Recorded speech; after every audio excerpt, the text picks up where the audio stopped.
Knicks family, what's poppin'? It's your boy. And we here. It's late night. Not gonna be on for too long. But I'm here though. Um, well, the Knicks lose in Cali. They couldn't get it done in Cali. No surprise there. No surprise whatsoever. But hey, we're gonna go ahead. We're gonna talk about it. We are going to discuss it. And it is what it is, man. Thank you guys for jumping on with me late, 1 o'clock, 1:20 in the morning. So let's get busy. Let's get with it.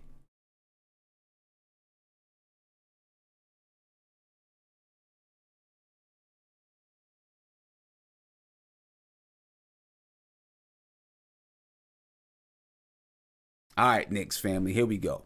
So the Knicks lose in Cali, and I wasn't on last night. I wasn't able to get on yesterday. I had all weekend, I was doing camps and tryouts all weekend long. So I was unable to get on. I didn't plan on doing those camps and tryouts all weekend long. My plan was to do Saturday, maybe do a little bit Sunday, and then, have the ability to watch the game and get on and do the show. But as it turns out, I was unable to do so. So it's all good. We're here now. We're going to rock with it. We actually had, and I'm going to adjust my camera a little bit. Okay. We actually had a nice little tryout for freshman AAU basketball. It was a camp/tryout. We had like 20, 25 kids come out for the team. We got some really good talent out there, all freshmen. Got some really good talent out there because we amping up, gearing up for the AAU season. Is basically here. There's teams already playing, just kind of in the warm-up stages of AAU. You know what I'm saying? In the warm-up stages. And then in April, it really gets going hard because that's when the NCAA live period is. They changed things up a little bit when it comes to AAU. It used to be that with AAU, you had like 2 weeks in April where scouts and coaches can come out and watch players. And then you had like 2 weeks, two weeks in July, 3 weeks in July. Now they switched it up. You got like 1 week in April, and then there's like 1 or 2 weeks in July, and then they have these different kind of scholastic events. They switched it up because high school sports, NCAA, they're all afraid that AAU is taking over, which it kind of is, but they're afraid that everything is, AAU is corrupt, and all the shoe companies are coming in and running these events, and they're trying to go away from that and kind of get back to where the high schools were more important than summer ball. I don't know if it's ever going to go that way again. You know what I'm saying? But that's basically what it is that they're trying to do with all these new regulations as it pertains to AAU basketball. But anyway, had a nice tryout this weekend. It was fun, and I'm glad that we got a nice turnout, and we're looking forward to having a good AAU season, boys and girls. And I'll definitely keep you updated there. Speaking of AAU, tonight's game to me looked like an AAU game, right? Both teams, I'll say, played hard. The Knicks, had to battle back a few times to try and, to stay in the game. They did a good job. I'll say that. They did a good job battling back. Each time that they went down by double digits, 14, 15 points, they battled back into the game. So they did play hard. I'll give them that. I'll give them that. They just, too many turnovers tonight. Too many turnovers, not enough assists, in my opinion, tonight for the New York Knicks. Listen, Dennis Smith Jr. and Allonzo Trier, they put a lot of pressure on the defense when they're on the floor together. But sometimes with those two guys being on the floor together means there's going to be a lot of pounding of basketball, right? It's going to be a lot of dribbling, a lot of one-on-one play, a lot of those two guys looking for things to do. when those two guys are on the floor together. Now, don't get me wrong. I do like seeing those guys on the floor together because I do think it puts a lot of pressure on the defense. And Dennis Smith Jr., while he's not the best defender in the world, he's a decent defender. And like Breen was saying, if he ever decides to really dedicate himself to the defensive side of the floor, I think Dennis Smith Jr. can be really effective on that side of the floor. Allonzo Trier, I already think that Allonzo Trier is an effective defender. I'm not saying that he's, an almighty defender, but I think he's a pretty effective defender. Dennis Smith, Allonzo Trier. Allonzo Trier is very strong. I seen, I think it was Harry Giles try to post Allonzo Trier up tonight. And, right in the middle of the paint. And Allonzo Trier was able to get down low, get up underneath him. And Allonzo Trier has a strong lower and upper body, was able to, give Giles a little bit of trouble when it came to, him trying to post Trier up. So you got to give it up for him.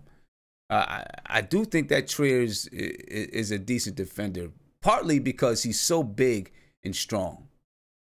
He's a decent defender. But when Allonzo Trier and Dennis Smith Jr. are on the floor together, there is a lot of pounding the basketball and dribbling the basketball and not enough ball movement,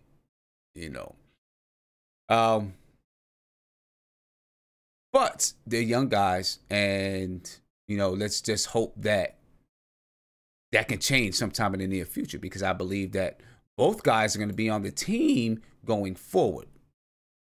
Both guys, I believe, will be on the team. Now, I'm still loving what I'm seeing from Mitchell Robinson, and I'm gonna tell you what I like what I'm seeing from Mitchell Robinson that I seen tonight. Mitchell Robinson is really beginning to assert himself. It's like the longer he's in the NBA, the more confidence is brewing with Mitchell Robinson. You see him now demanding the ball a little bit on offense as he posts up in the middle of the floor. A nice post up he had today in the middle of the floor as well. That's another part of his game that is evolving. You see him chirping at people about defense because, Mitchell Robinson is a natural off-ball defender. Sooner or later, he's going to be a strong on-ball defender. Now you're seeing him start to chirp at people for missed assignments. And rightfully so. Rightfully so, because the more people miss their assignments and Mitchell Robinson has to be that eraser, the more he's going to get into foul trouble and he can't stay on the floor. But yeah, I chirp at him too. You should chirp at him. You should chirp at him. So, good for Mitchell Robinson. We seen him do that today. We seen him chirp a little bit. I think it was Henry Ellison. He chirped at him a little bit for letting Corey Brewer penetrate to the basket. Kind of, I don't want to say untouched, but, just kind of make his way down the baseline. And Mitchell Robinson had to come in. That's when Mitchell Robinson picked up that. No, he didn't pick up a flagrant foul. They looked at it to see if it was going to be a flagrant foul. It was a clean play. But he started chirping at Henry Ellison for, just kind of, for not being there, for not cutting that baseline off. That's a simple rule when it comes to defense, right? Cut the baseline off. Don't let somebody just run down the baseline. You got to get your feet on that sideline and cut them off. A rule that's changed in high school, though, is, I'm sure some of you who've played high school basketball, maybe even college basketball, you're used to having your coach teach you, get to the sideline, put your foot right on the sideline. Get to the baseline, put your foot right on the baseline. Guess what? You can't do it anymore in high school ball, at least in Maryland. what they tell you now is you can't, not that you have to leave space, but you can't put your foot on the sideline. I don't know why or what the significance is, but it is what it is. They change these rules up all the time. But anyway, he's chirping at people, and I like it. I like it. You need that kind of defensive leadership on the floor, and as he gets older, he's going to become more and more of a defensive leader out there on the floor. I'm convinced of it. That's like, this is what he does. More and more of a defensive leader, and I like that. I really do. I really, really do. That's kind of where we are with the game tonight. The Knicks dropped 2 in California. Listen, I wasn't on last night. You guys know I already told you. But when I left out of practice or tryouts, and I looked at the score from last night, I was like, did we seriously give up 82 or 84 points, whatever it was, 82 points in a half? Did we seriously do that? And I'm in my car. I got to get back inside. So it really wasn't even that it was over. I had to get back inside. And I'm looking and I'm like, are you serious? I mean, come on. We gave up what? And I was fully expecting to see that the Clippers had scored like 170 points on us or something like that. 160, 170 points. I was like that. I mean, I didn't even watch. I didn't even watch the game. Okay, I didn't want to look at that first half of basketball. I didn't want to look at it. But I'm glad that the Knicks rebounded tonight. I will say that. That tells a lot about a team, I believe. It tells a lot about the character of the players that you have on the floor. How much heart do they have? Do they have enough heart to fight back after a night like that? And they did. They fought back. We didn't get the win, but we fought back. So I'm definitely I'm happy about that. Now, Sacramento, they're fighting for their playoff lives. They want to be in the playoffs. I think they're now after tonight. I think San Antonio won tonight, which made the Sacramento Kings 3.5 games behind the 8th seed, which San Antonio was the 8th seed. After tonight's win over the Knicks, I believe they're about 3 games below the San Antonio Spurs for that 8th seed. So they're fighting for their playoff lives. They want to make it into the playoffs. Will they? Who knows? But, that's...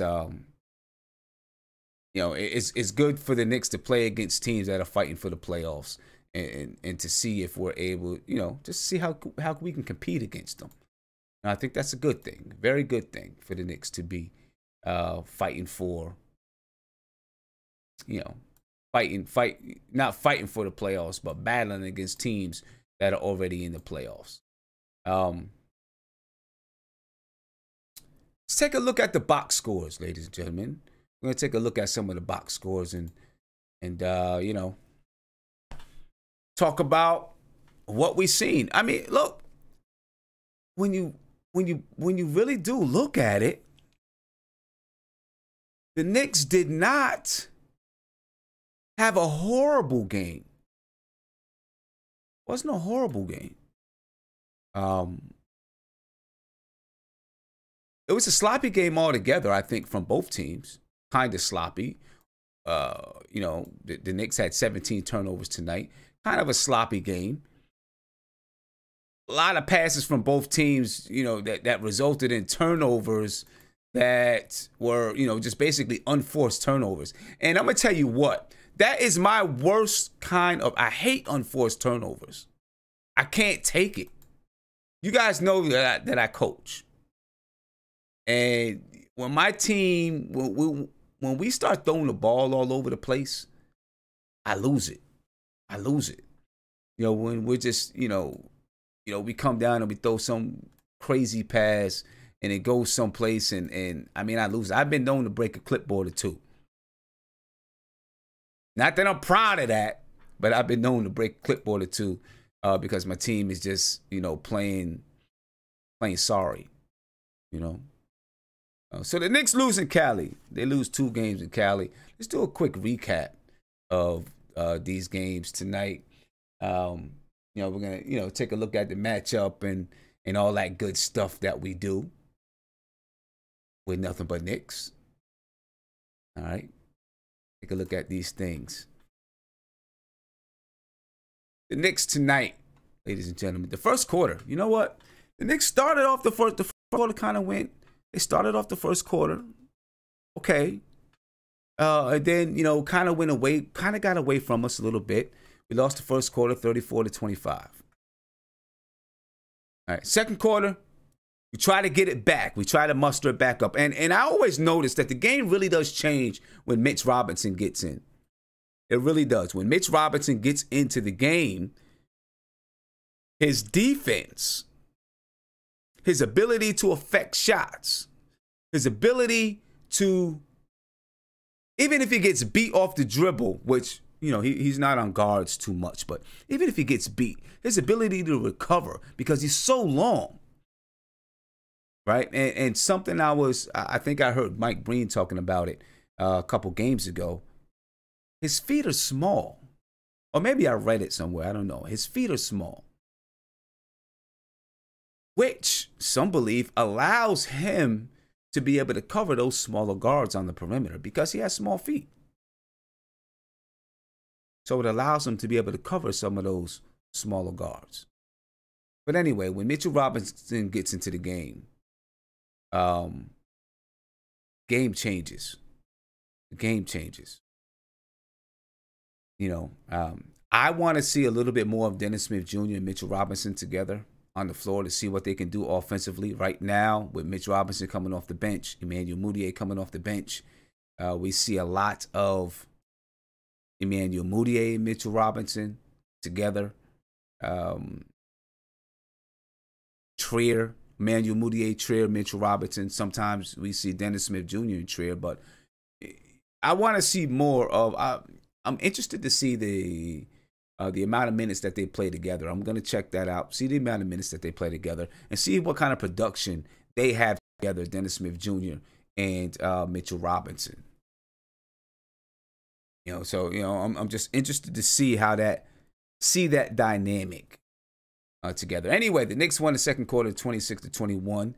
The third quarter, the Kings won 31-29, and in the fourth quarter, they won 29-28. The Knicks were never really able to get over that hump. Never really able to get over the hump. They pulled, I think, as close as 2 or 3, but they could never get over the hump. Every time it seemed like they could get over the hump, Sacramento Kings would go on a little bit of a run. Push the lead back up to 8, back up to 9, back up to 10, go on a little bit of a run. The Knicks would fight back. They'd battle back, but they could never get over the hump. And that's okay. Yeah, Travis Fisher. Yeah, he's a size 13.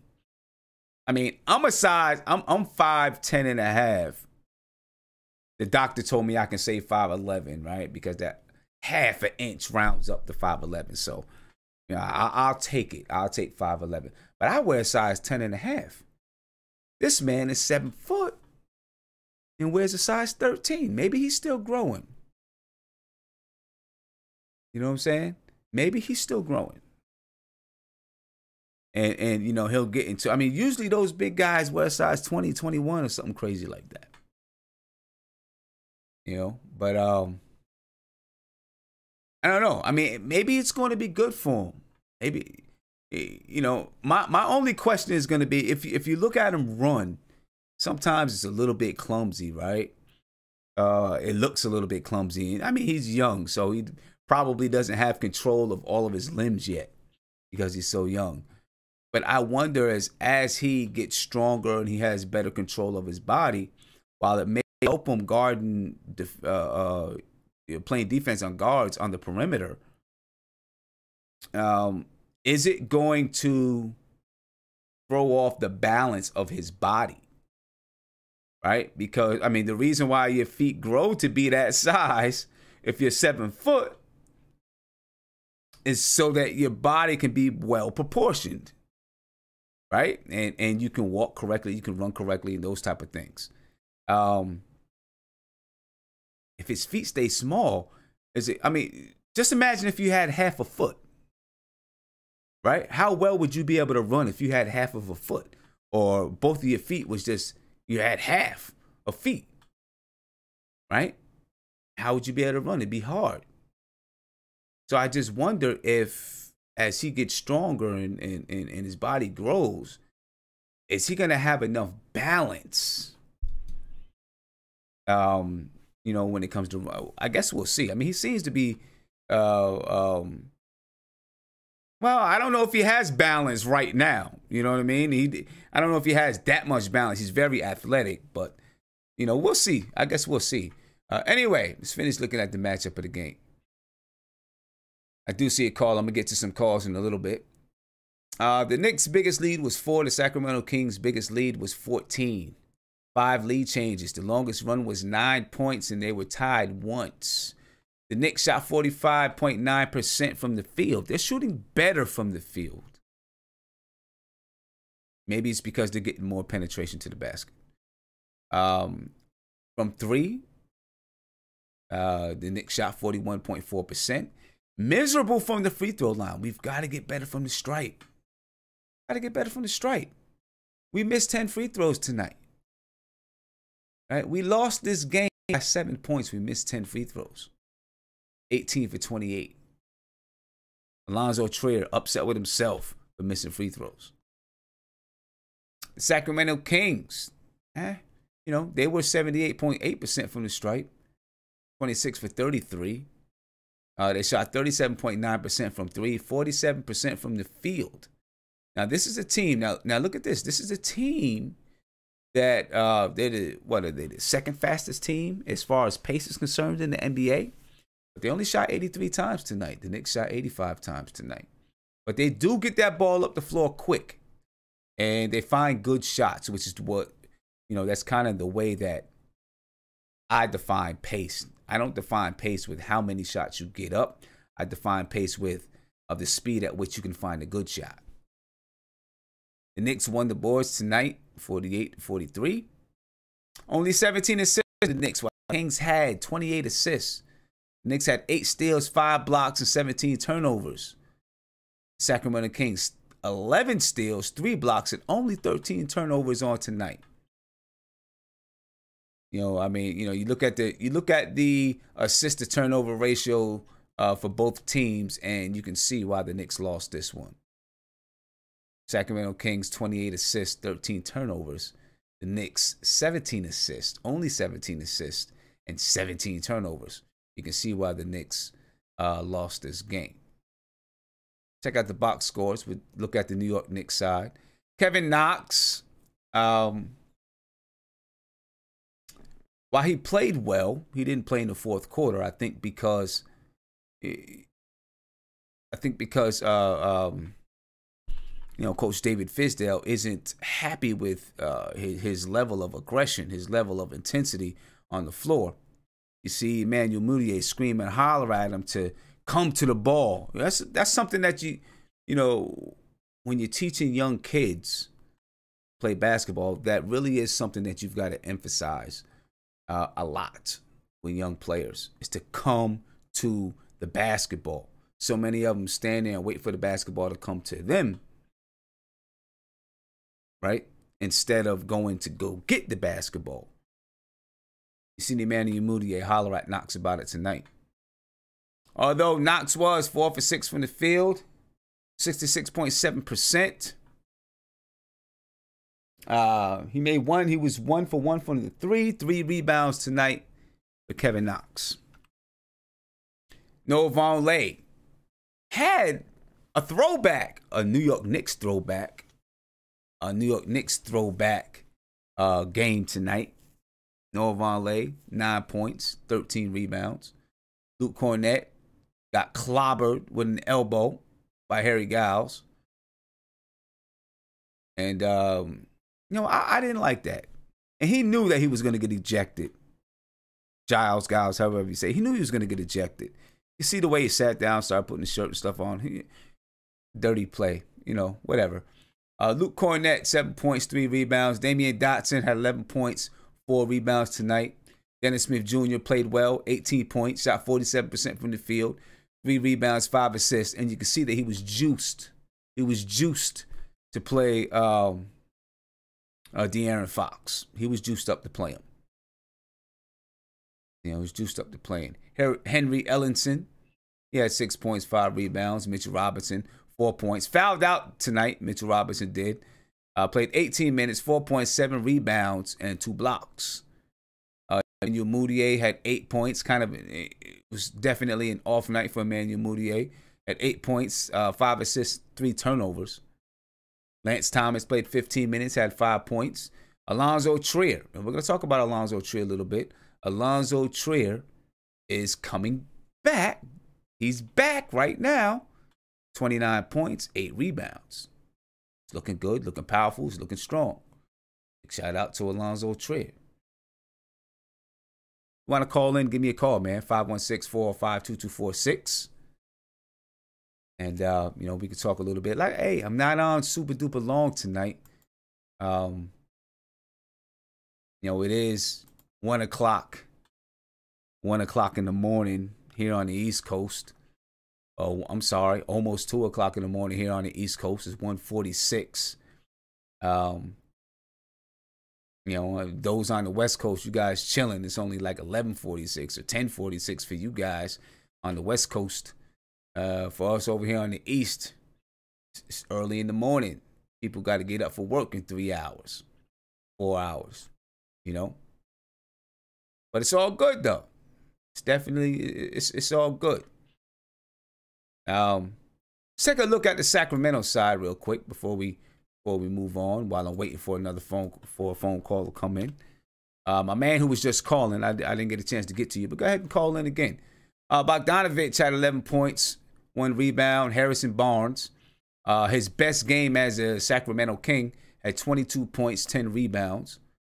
Willie Cauley-Stein had 9 points, 7 rebounds, 5 assists. Buddy Hield, 28 points, 6 rebounds, 7 assists. De'Aaron Fox, 16 points, 4 rebounds, 3 assists. Harry Giles, however you say his last name, had 17.7 rebounds, but he got ejected. Caller, you're on live with Nothing But Knicks. What's popping? Caller, can you hear me? Hello? Hey, can you hear me, bro? What's popping? What's going on with you tonight, my man?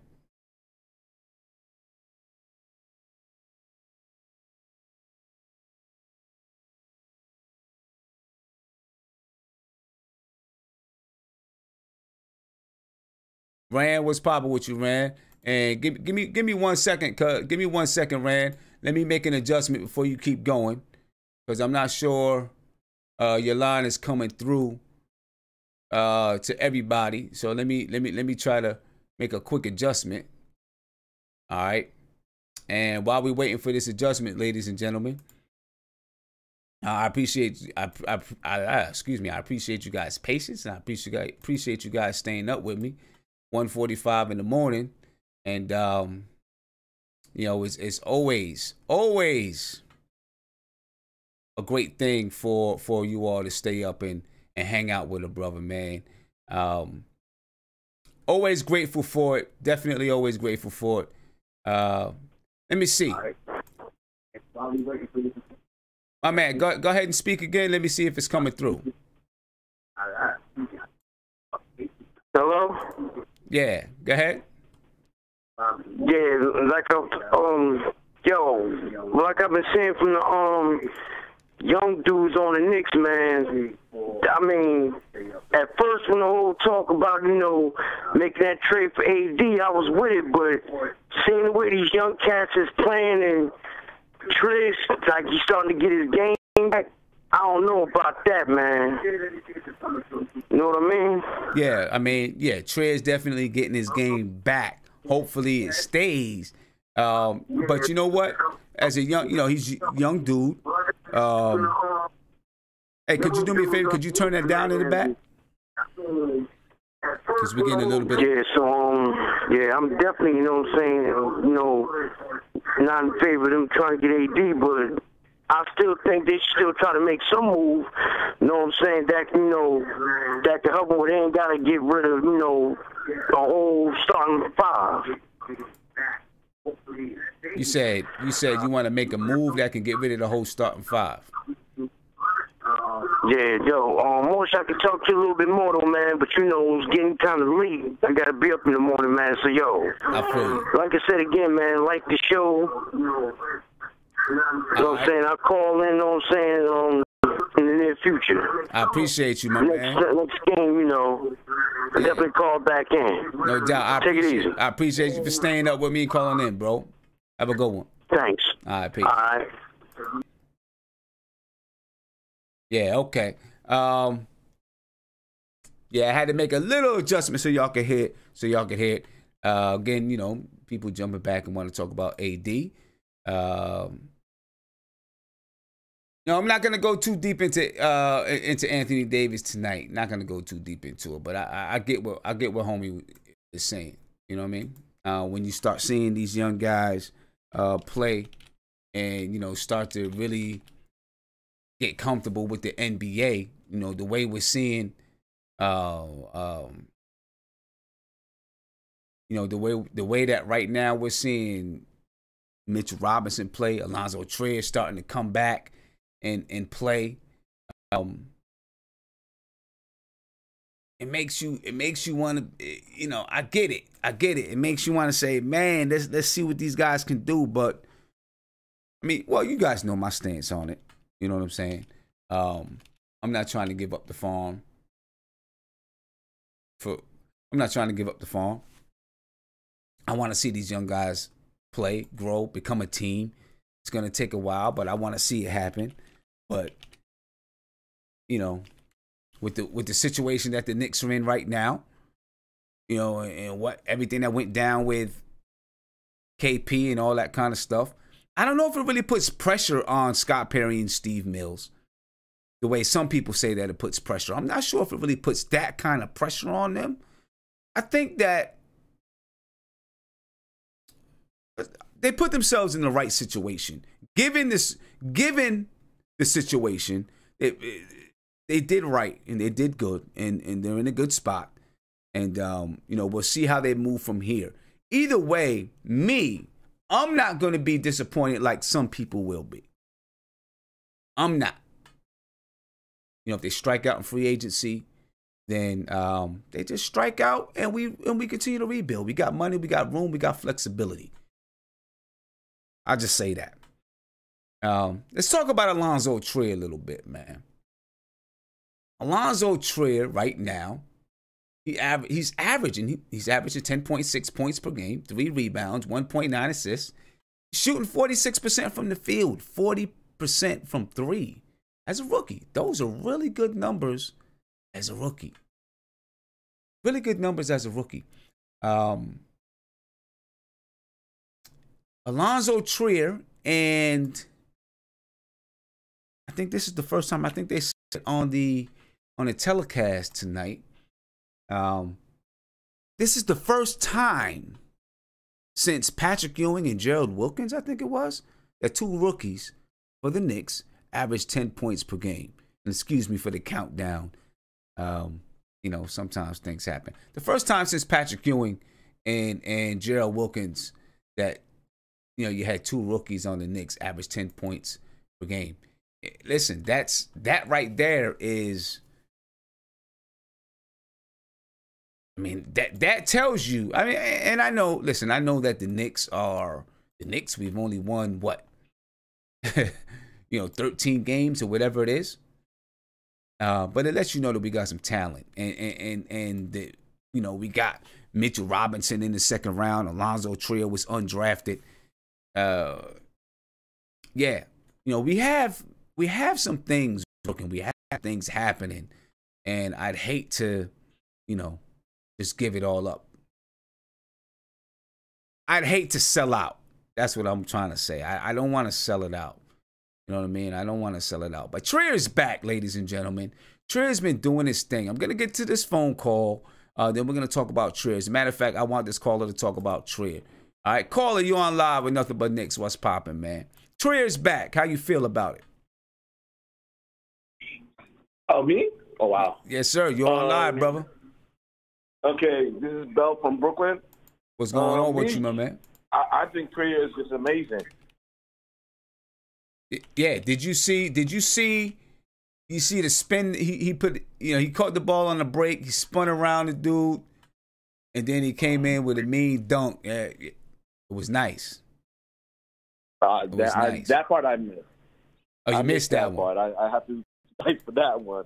Yeah, go back and look at it if you can, man. Yeah, go back and look at it if you can. Yeah, but for me, I mean, I love this youth movement right now, and for me, I've been a Knicks fan since like Ewing days. So for me, seeing them going younger and just doing this, I'm looking for the future and saying, why not have to build a dynasty off of this? With Trier, with Nas, with Mitch, with Dotson. Okay.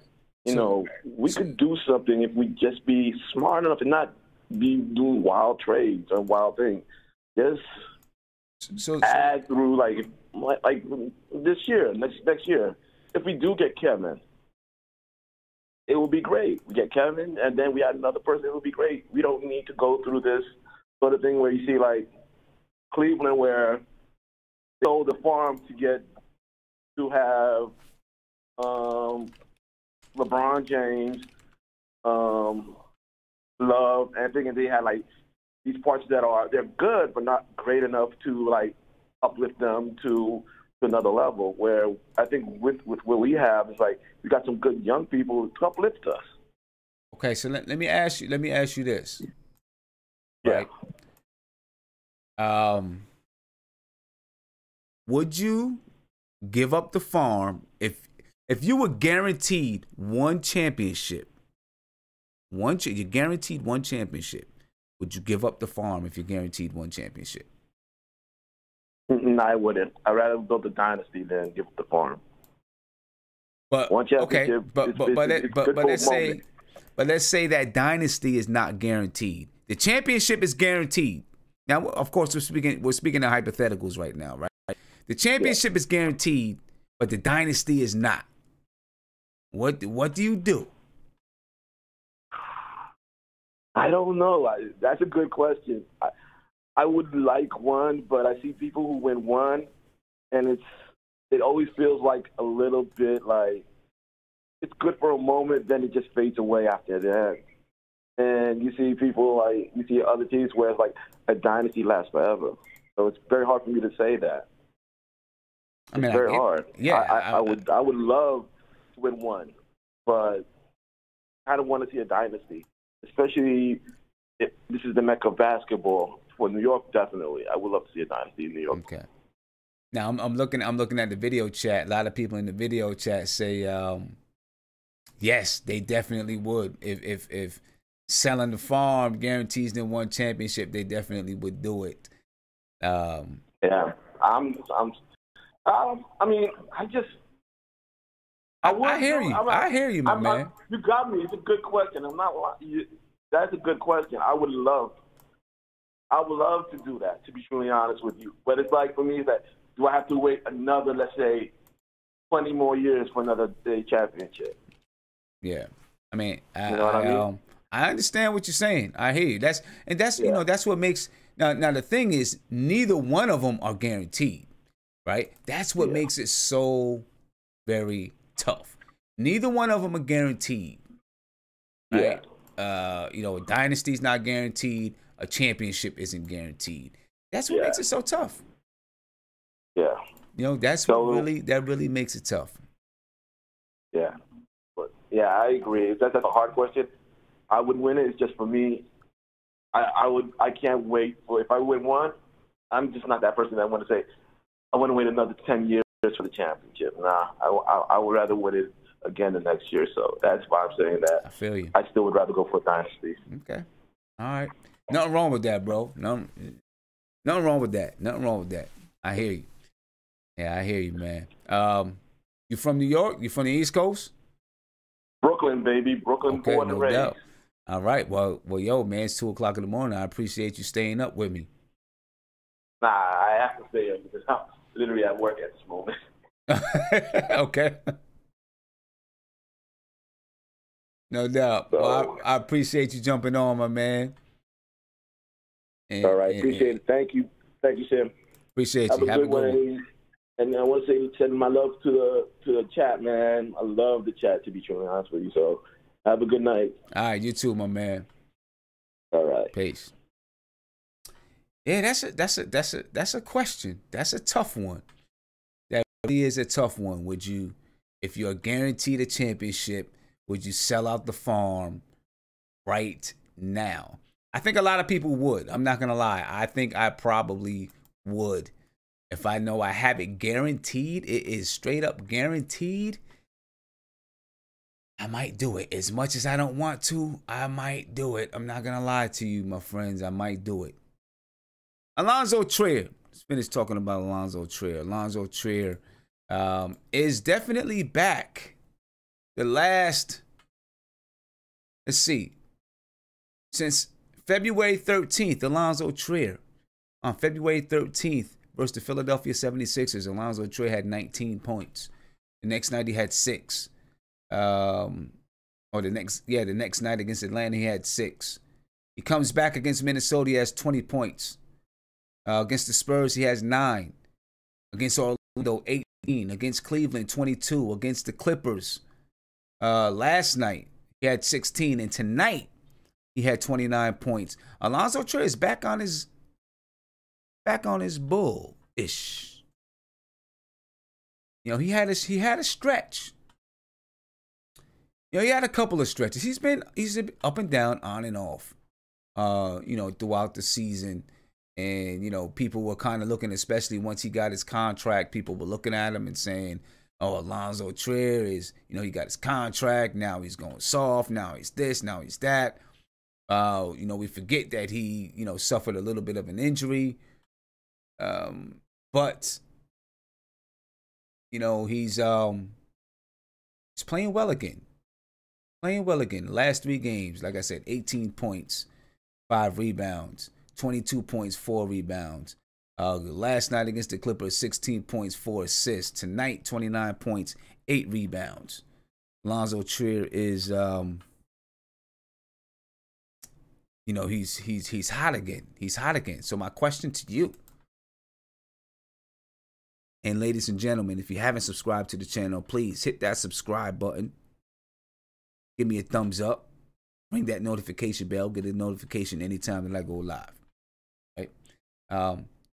Would you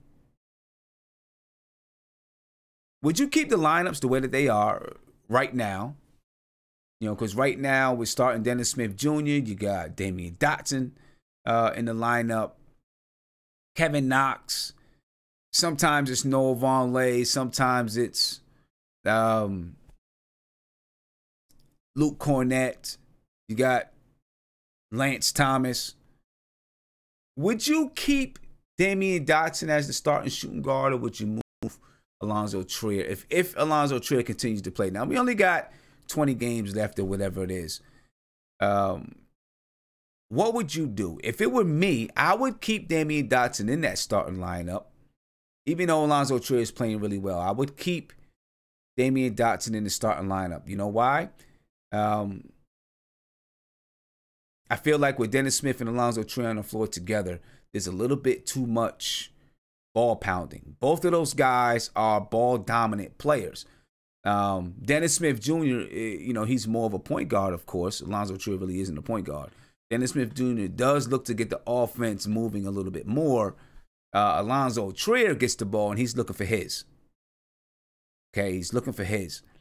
But both of them are ball dominant. Both of them like to dribble, use rhythm dribbles to get going. Dennis Smith Jr. led in Allonzo Trier. Allonzo Trier really does use that dribble a lot. So I would definitely keep Dotson, and I see a lot of people in the chat that say keep Dotson in there. And another reason, now, although I did see maybe a smidget of it tonight, Allonzo Trier really isn't a catch and shoot type of guy. And I think when you have a penetrator like Dennis Smith Jr. on the floor, you got to have a guy that's catch and shoot. And that's Damian Dotson. He's catch and shoot. Right? Damian Dotson is a catch and shoot guy. Trier's not a catch and shoot guy, at least not right now. Right? At least not right now. I did see, though, maybe once or twice this game where it looked like he could catch and shoot. Right? He still does take, he takes a little bit of time to get himself together to let it go. That's just his style of play. I don't know if he'll ever be just that guy, like Dotson, just catch the ball and he's in the air. You know what I mean? But Allonzo Trier is I would keep Damian Dotson in that starting lineup. I think that in the second lineup, I think that Trier and Emmanuel Mudiay seem to work a little bit well. Not seem to work a little bit well. They work well together, I think, in that second lineup. All right, so I would definitely keep him there. You know what I'm looking forward to? And I'm hoping that we see it this season. Whenever Frank Ntilikina is able to come back, I'm very anxious to see what it's going to look like when you have Frank Ntilikina.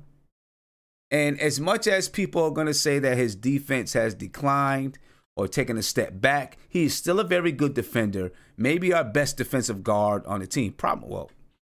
I'm going to say he is our best defensive guard on the team still. Maybe between him and Damian Dotson. Right? But with Mitchell Robinson coming on, all of our guards can be very good defensive guards when you have a guy like Mitchell Robinson back there, because you can take a few more chances because you got someone that's will be able to erase some mistakes. But I am very anxious to see what it's going to look like when you have a guy like Frank Ntilikina playing defense, maybe at the point of attack, if not at the point of attack, guarding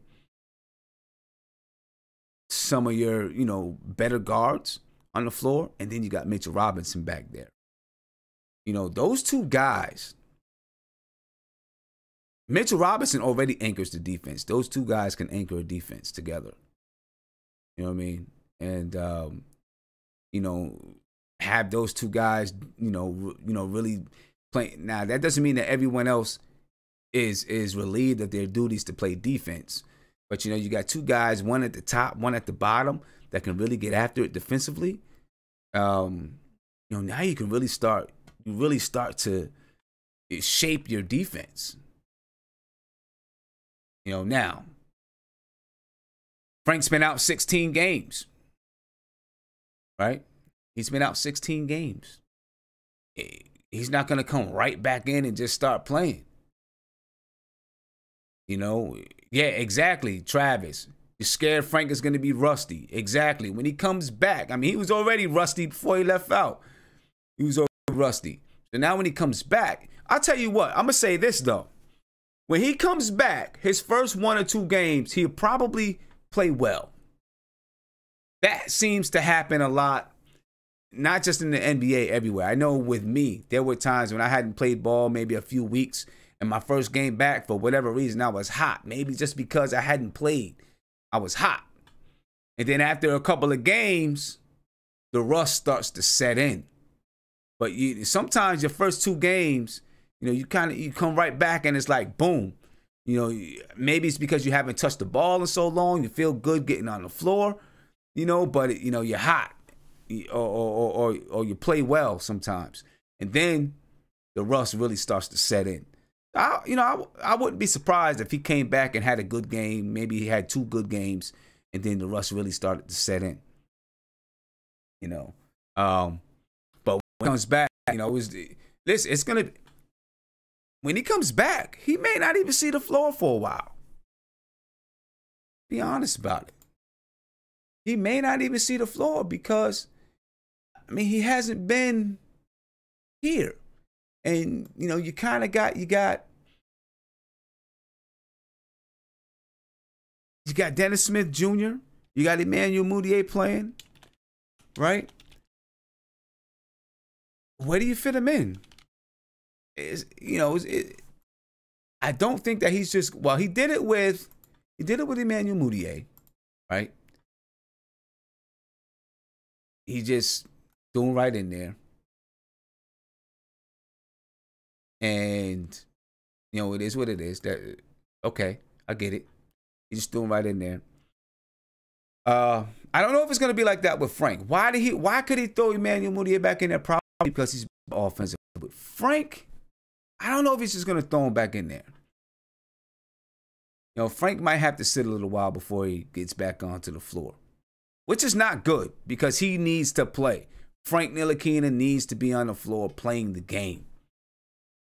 You know, he needs to be out there getting as much playing time as possible.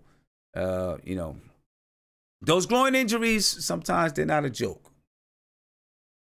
Sometimes they're not a joke, and it takes a while for it to fully heal, because the last thing that you want is to not be fully healed and then re-injure, and now you're done. You know, now you're done for a little while. That's the last thing that you want. You know, it's the last thing that you want. But I am anxious to see when Frank Ntilikina gets back, you know, how it looks with him. Well, there's a lot of things. You know, how does it look with Frank Ntilikina and Dennis Smith Jr. together on the floor? Anxious to see that. How does it look with Frank Ntilikina and Mitchell Robinson playing the way that Mitchell Robinson is playing? How is that going to look? Right? So we have something to look forward to down the stretch of the season when Frank Ntilikina comes back. I just hope that he's back. And I know I'm doing a lot of stuttering because I'm tired, folks. I am. I'm not gonna lie to you. A little bit tired. Right, but I hope that he comes back in enough time where we can actually get a chance to see him play with these guys, see how David Fizdale is going to fit these guys in, mix it up a little bit. Listen, he didn't want to try. We had Kadeem Allen here. He didn't want to try to fit that in, right? Kadeem Allen went back to the G League. He didn't want to fit that in. Now you're going to have Frank Ntilikina come back. Now, the difference with Frank Ntilikina and Kadeem Allen is Frank can also play that 3 spot. And I'll tell you what, remember the beginning of the season, Frank Ntilikina started at the 3 over Kevin Knox. Right? I'm not saying that Frank Ntilikina is going to come back and start over Kevin Knox. But if Kevin Knox is not showing the type of aggression that David Fizdale wants to see from him, he is not going to hesitate to put Frank Ntilikina in the game at that 3 spot. He won't hesitate at all. And because we did see that Frank Ntilikina can play at the 3 position. You know, I don't mind Frank at the 3 position. The one thing that with Frank at the 3,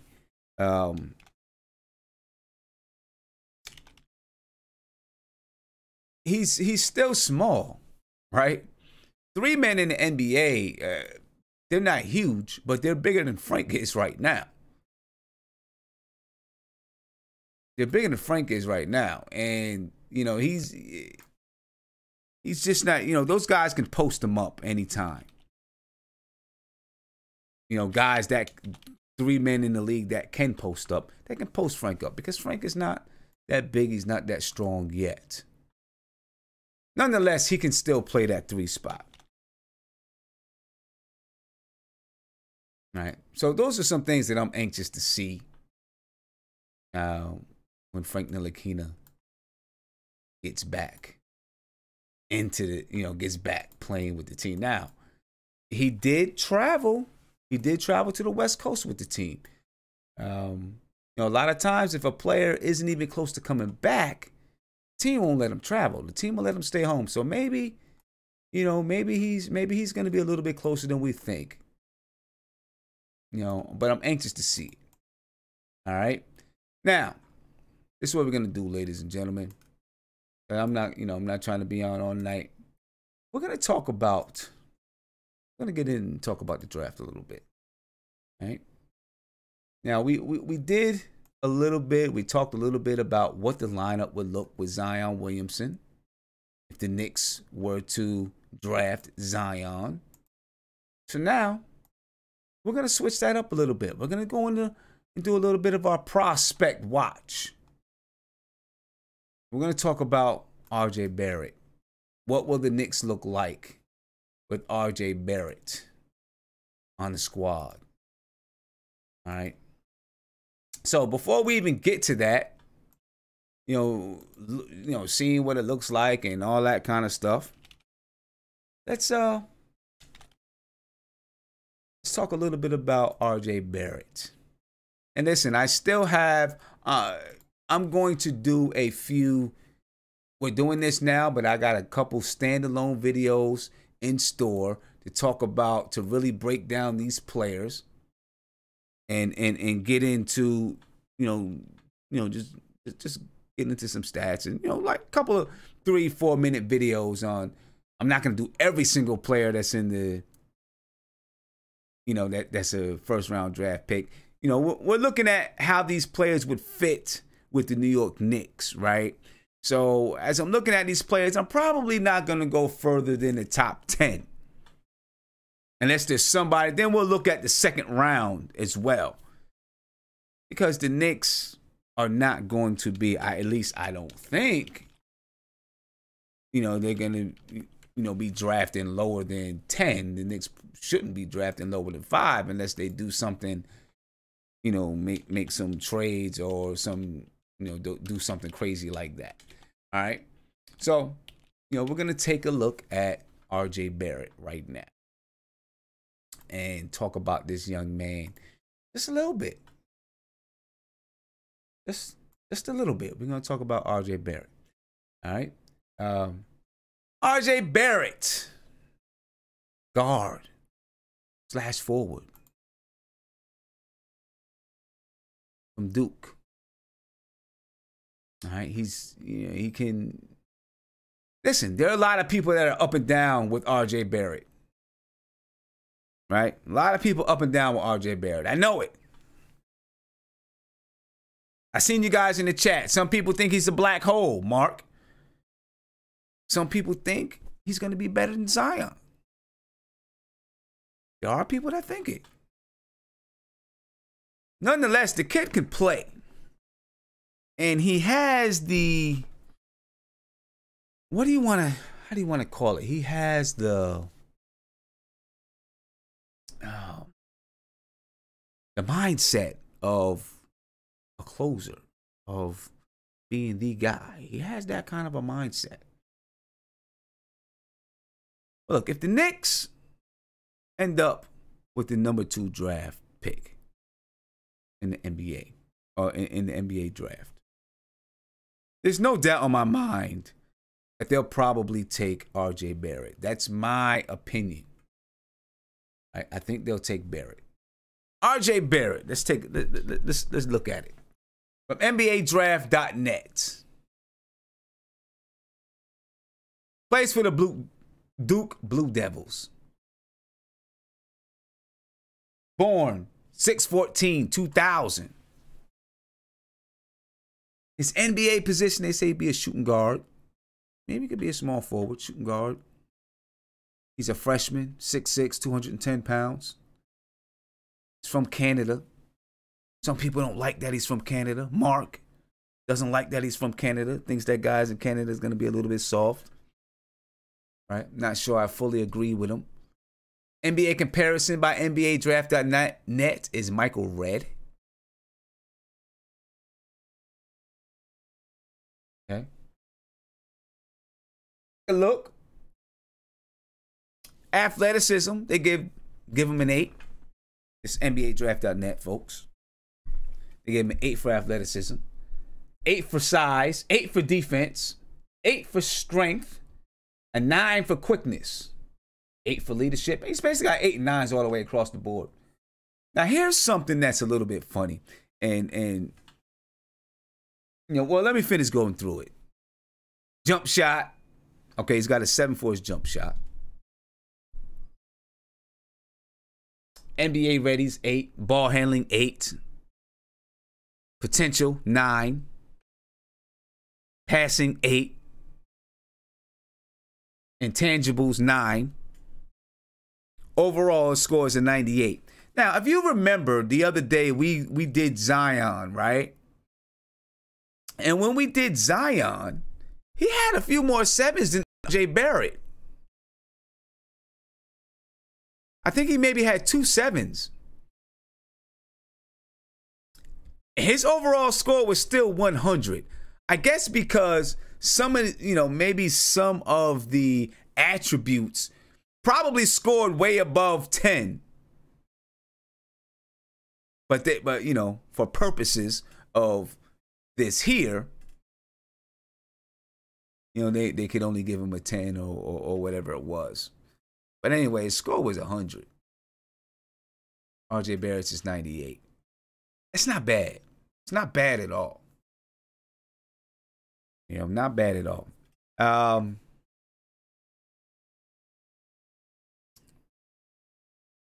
I believe that if the Knicks get the number 2 draft pick, they're going to get RJ Barrett. That's what I believe. That's what I think. That's what I believe. So let's take a look at, what will it look like if the Knicks do get RJ Barrett? What's the lineup look like? Right? How does it fit? Let's take a look. We're going to jump over here to the Nothing But Knicks court. This is our court, folks. So let's assume we're going to take a look at how he would fit with the New York Knicks. Assuming in this scenario that the Knicks do not get Kevin Durant or Kyrie Irving. This is without them. This is just going straight young guys. Playing straight up with the young boys. All right?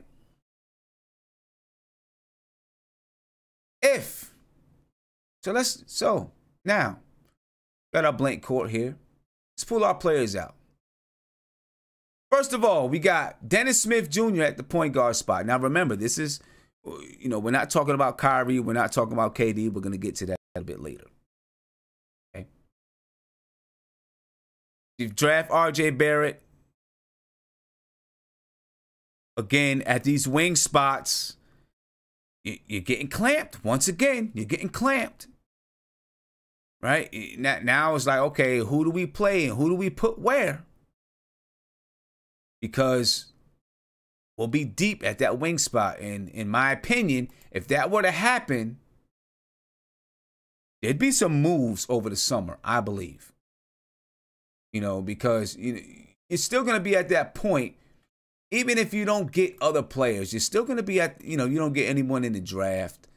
Well, first of all, not the draft, I'm sorry, in free agency. First of all, though, if you do end up drafting RJ Barrett, you're going to have to make some moves because you want to have a shot at Kevin Durant, Kyrie Irving. You want to have that shot.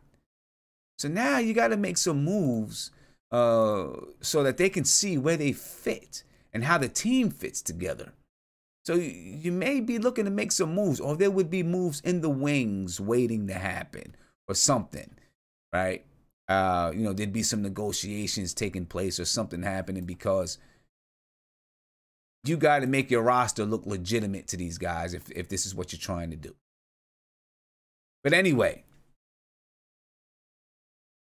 drafting RJ Barrett, does clog up these wing spots a little bit more. Although they say you can't have enough wings, it does clog it up. But let's take a look. At the point guard spot, you got Dennis Smith Jr. Okay? So now, you got Dennis Smith Jr. at the point guard spot. At that, one of the wings, you got RJ Barrett at the wings. Now, that wing could be a 2, that wing could be a 3. Right? At the other wing, probably have Damian Dotson. And so there it is. You got RJ Barrett at one wing, Dennis Smith Jr. at the point guard spot, Damian Dotson at the other wing. Now, this is a dilemma for me because I'm not sure if Kevin Knox is fully ready to play this position. But maybe you got Kevin Knox at the 4, Mitchell Robinson at the 5. This is assuming a young, that we're just staying young. That's what this is. We're staying young. And this is the assumption. This is what it might look like. Right? And you can switch, you can move guys around a little bit. Maybe Damian Dotson is out of this lineup altogether. Right? Maybe Damian Dotson is out altogether and you got RJ Barrett playing the 2, Kevin Knox playing the 3, and somebody else is brought in, to play that 4 spot. Maybe, I don't know. Obviously, if you strike out in free agency, then you're going to have some money to get somebody in at that 4 spot if you don't want to put Kevin Knox at the 4 spot. Right? So this could switch around a little bit. So let's move some people around. Let's move some people around. Because maybe you want to take Dotson off. I don't know. Right, but maybe you take Dotson off, and maybe you want to move Barrett on it to the 2. Maybe you want to move Kevin Knox to the 3. And then you have an open spot at that 4 that, you would need to fill. Right? You would need to fill that. So, I don't know. And maybe you feel it. Maybe it's no Vonleh. Maybe, if you strike out, maybe you give somebody a 1-year deal. I don't know. I'm just looking at it and saying, our young guys, this is what could, something that is possible to see. Something that is possible to see. And I'm looking at the chat. I see people who say, who are we guarding? Or no defense on the court. Knox can't play the 4. You know what? There's a lot that could. Who knows? Who knows? I see Miss Trier in the chat. Miss Trier, welcome. We see Zoe's playing great, doing very well. Hopefully, he's out on the West Coast. Hopefully, you got a chance to go see him. Go see him play. And he definitely showed out tonight. Allonzo Trier, 29 points, 8 rebounds. Congratulations to Miss Michelle Trier. Thank you for joining us in the chat. But this is a possibility, folks. It's definitely a possibility. Now, let's assume that we do draft RJ Barrett, and then we get Kyrie Irving and Kevin Durant. So let's take a look at that and see what that looks like. All right, let's look at that. So we're going to take all these guys right here off the board. Bring them off the board. We'll leave RJ Barrett on the board. Okay, now we're going to bring in KD. Now you got KD on one side. Maybe you got RJ Barrett on the other side. Maybe. All right, maybe.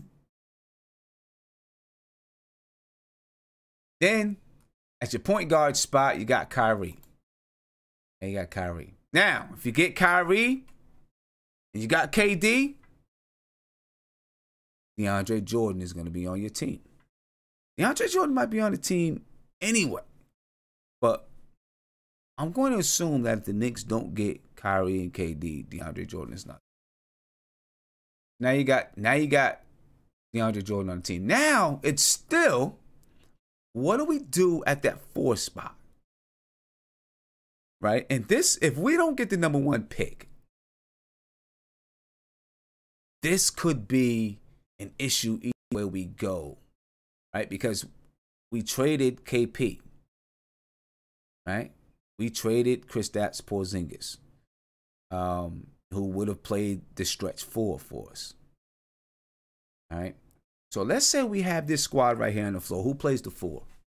Based on the players that we have right now, Noah Vonleh may not be back. Maybe he will, maybe he won't. I don't know. You got young guys. You got Luke Cornett. You know, he's not going to do good at the 4 for us. He's not going to be able to play defense. Maybe you got, maybe you have Henry Ellington. I doubt it. He's not going to be starting at the 4. I mean, I'm assuming, though, if you have these guys, you're going to be able to find someone with the vet minimum that's going to be able to play this 4 spot that's missing right now. So if anyone just tuned in, yes, we do have a spot missing on the floor because we're asking who's going to play this 4 spot. You draft RJ Barrett. Who's going to play the 4 spot? Julius Randle. I see Hector Gaston says Julius Randle. I see Sharwin says maybe Henry Ellison. We don't know. We don't know. These are all very good questions. But if you look at this lineup, someone is going to play this 4 spot. We don't know who, but someone's going to play this 4 spot. And then let's just say right now, well, actually, let's do this. We're going to do it like this. I'm not going to keep Kevin Knox there. We're going to move Kevin Knox. We're going to take KD and put him at the 4 spot. We're going to move Kevin Knox to the 3. And assuming that we are not able to sign someone else through the veterans minimum or whatever it is, looking at maybe this lineup right here. Turkish Jesus says Melo. You never know. Maybe. But let's just assume it's this lineup here. Now let's take a look at what our bench would be. This lineup is here. You would have Dotson coming off the bench. Right, make it a little smaller so we have some space up here. You'd have Dotson coming off the bench. You'd have Mitchell Robinson coming off the bench. Right? I mean, we would have a little bit of depth. We would definitely have some depth. You'd have Dennis Smith Jr. coming off the bench. Okay. Some nice depth right there. We would have Trier coming off the bench. Let's pull Allonzo Trier in here. And we're going to size this down. All right, we'd have Trier coming off the bench.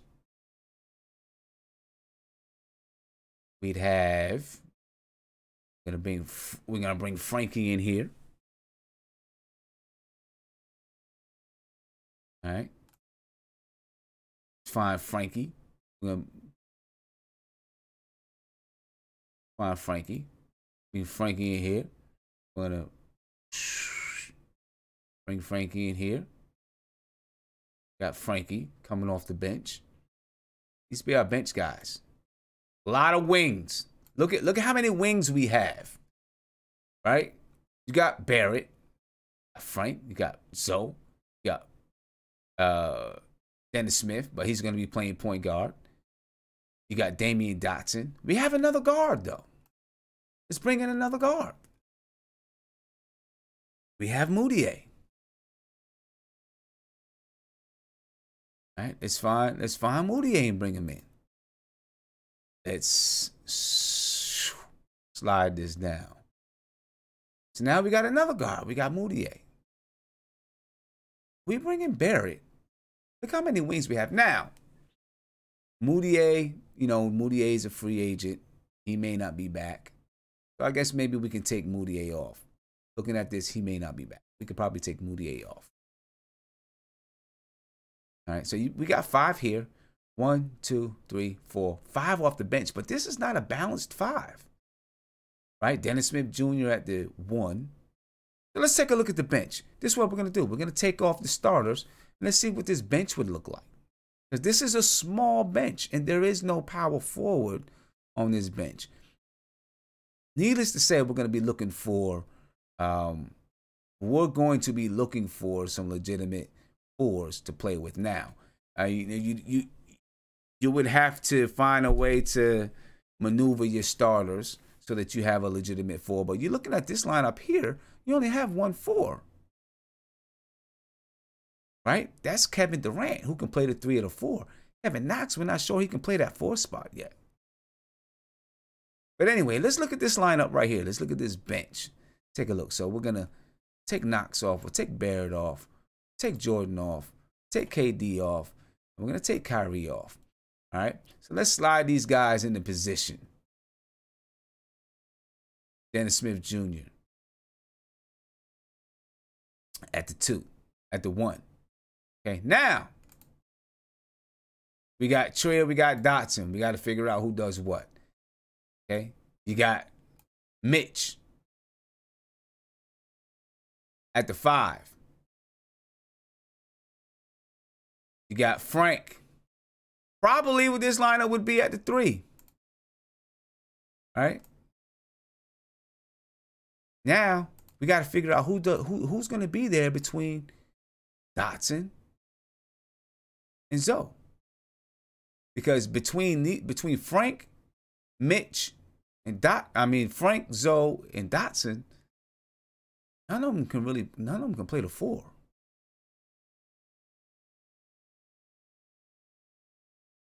All right, so we're gonna have a wing glut.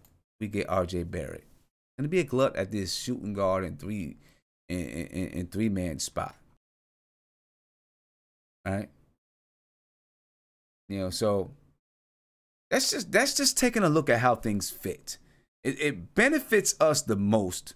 Clearly, it benefits us to get that number 1 draft pick. It really does.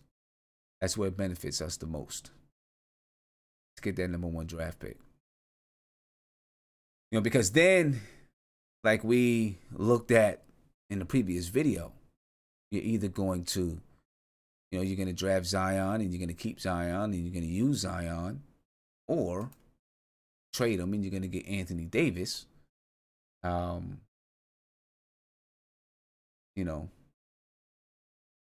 It's a sticky situation, ladies and gentlemen. Sticky situation. And countdown as we get back to our main screen. Remember, subscribe to the channel. Hit that notification bell so you can get notified anytime that I go live. Share this on Facebook, Twitter, Instagram, whatever your vice is for social media. Share it. That's just a little breakdown right there, ladies and gentlemen, of what it would look like if the Knicks draft RJ Barrett. What it would look like. And I'm going to tell you what, like Mark was saying the other day, he doesn't like the fit on the team. You might be right, Mark. I see you in the chat. You might be right. Doesn't like the fit on the team if you draft RJ Barrett. When we had Zion up there, things kind of fit a little bit more smoothly no matter which way you went. Things just kind of fit a little bit more smooth.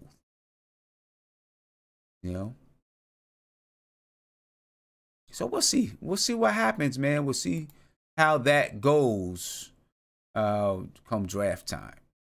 But that's just a small look at how RJ Barrett might fit with the New York Knicks. And again, it's going to cause Now, in the beginning, there would be a glut at the wing spot. I'm pretty sure as you're looking to try to get Kevin Durant, Kyrie Irving, there'd be some moves made so that you clean up the roster a little bit. Right? You clean up that roster so that they can see how everything fits together. You're going to have to do that if that's your plan. Now, let me ask you this. You all know how I feel about the whole thing with Anthony Davis. You know that. But if the Knicks get that number 2 draft pick, will the New Orleans Pelicans accept that draft pick, the number 2 draft pick, in a trade for Anthony Davis from the Knicks? Will they take it? Or is it number 1 or bust for the Pelicans? Will they take that number 2 draft pick? I don't know. I don't know. Not sure. It's hard to say. Hard to say. That's a question. I don't know. What do you guys think? Will they take him? Would they take that number 2 draft pick? Or would it be out the question? You know, I think it would depend on what are the surrounding pieces and what other things happen. You know what I mean? And what other things happen. See, some people say that the live stream froze. I'm probably late because I'm seeing it. I'm seeing it. There's kind of a delay. I don't know what it is. I don't know why. Because everything on my end looks good and looks clear. So it might be YouTube. YouTube, get it together, YouTube. Get it together. It might be YouTube. I don't know. So now you can't hear anything. I don't know, man. I don't know. I don't know what it is. Maybe it's YouTube. I think that maybe it's, I don't know. I don't have a answer for you guys, about what's happened with the live stream. I do know that earlier when I was trying to get on, YouTube was acting a little bit funny. But anyway, we're almost down to the end anyway, folks. We're almost down to the end. It's 2:41 in the morning. I gotta get up. So I'm about to call this one a night, homies. About to call this one a night. Before we go though, the Knicks versus Phoenix. What's gonna happen? Is this really the game that we want to? I mean, I hate to say it and I don't want to do it, but we're at that point in the season where this would be the game that the Knicks are going to win against a team that is right close to them in the Tankathon standings. This would be the one that the Knicks win, right? I don't know. Knicks versus Phoenix. Knicks versus the Phoenix Suns. Wednesday night, they play in Phoenix. We will see what happens. We will see if the Knicks can at least, play well. The Phoenix Suns are not very good, as we all know. But this probably is not the game, to be honest with you, that the Knicks want to win. All right? Take a look at the standings. Phoenix Suns are 14-51. The New York Knicks are 13-51. The Knicks win this game, it'll be 14-51. Phoenix Suns will be 14-52. And, they'll be, right now, they're competing for Zion or competing for that number 1 pick, basically. Well, they're not competing for it. I guess it really doesn't matter, I guess, right? Because most likely, the team that you have to worry about is the Chicago Bulls. They're on the outside looking in for those last 3 spots. You can't get any worse than them. If you're worse than Cleveland or if you're worse than Phoenix, it doesn't matter because you're still going to have a 14% chance with whichever way that you go. But it would be like the Knicks to beat Phoenix. I'm not going to lie to you. I'm going to be rooting for the Knicks either way. I mean, I'm going to be rooting for not either way. I'm going to be rooting for the Knicks, but it would be just like the Knicks to beat the Phoenix Suns on Wednesday night. The game is at 9:00 on Wednesday night. All right, so don't make sure that you know that the game is at 9:00. Make sure you catch the game. I'll be on probably a half an hour after the game. We'll break down. We're gonna break down some more the draft. I wanted to do a little bit more tonight, but it was late, so I didn't get a chance to really prepare it because it's 2:44 in the morning. I appreciate you guys for being on with me. I really do. But I'm about to head out, ladies and gentlemen. My last words, my final words for the night is to stay peaceful. That's all. Just stay peaceful, man, and keep supporting our New York Knicks. I'm sorry if you had any problems with the stream. We'll make sure that doesn't happen next time. I can guarantee you that. Right? I can guarantee you that. Appreciate you guys for jumping on with me. It's 2:44 a.m. Guys are on live. Are on with me while I am live. I definitely appreciate it. I want you guys to have a great week. It's Tuesday morning, 3 o'clock in the morning, Tuesday morning. Have a great week. I will catch you on Wednesday. I gotta go get some sleep. I gotta get up early. I got some work to do, and then I got basketball practice at 6. Right? So enjoy your week, ladies and gentlemen. I will catch you on Wednesday night after the Knicks play the Phoenix Suns. I will be here. We're going to break down the game, and we're going to talk about Cam Reddish. Right? We're going to talk about Cam Reddish, and we're going to, try to go into a little bit more depth. Maybe, look at some salary cap too. Go into a little bit more depth than what I've been doing. So we'll try to go a little bit deeper right now. I mean, as far as the draft is concerned. All right. But I appreciate you guys for jumping on with me. I am jumping off. Hope you guys have a great start to your week. Enjoy your week. And catch you on Wednesday. Deuces.